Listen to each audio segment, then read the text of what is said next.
বেটা রোর বেটা ফোনই চালাবো না, ফোন স্লো হয়ে যায়, হ্যাং হয়ে যায়, ফোনই চালাবো না, এই ফোনে আমি আর চালাবো না। দাঁড়া তুই কি আমার পেজটা ফলো করছিস?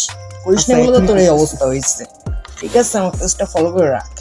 ওকে চলে আয়, তোকে শেখাচ্ছি সমাধানটা। তো এট ফার্স্ট তুই হচ্ছে হোয়াটসঅ্যাপে যাবি, হোয়াটসঅ্যাপে যাওয়ার পর এখানে ট্যাপ করে ধরে রাখবি, ধরে রাখার পর এখানে হচ্ছে এখানে ক্লিক করবি, ক্লিক করার পর তোর হচ্ছে স্টোরেজে যাবি, স্টোরেজ যাওয়ার পর এখানে দেখ তোর হিউজ পরিমাণে এখানে ডাটা স্টোরেজ আছে, প্রায় 4.5 জিবির মতো। সো এগুলো কীভাবে ডিলিট করবি অতি সহজে, তো বিনা চ্যাট ছাড়া এগুলো ডিলিট করতে পারবি।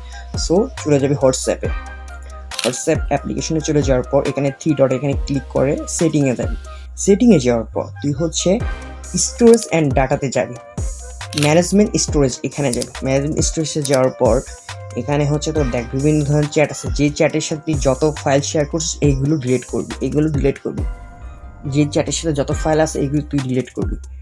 সো এখানে যায় এখানে দেখ বিভিন্ন ধরনের ফাইল আছে, এগুলো তুই সিলেক্ট অল দিয়ে ডিলিট করতে পারিস এবং একটা একটা বেছে বেছে ডিলিট করতে পারিস। এগুলো নিয়ে এরকম নিত্য নতুন টিপস শিখতে চাইলে আমার পেজটাকে ফলো করে রাখুন।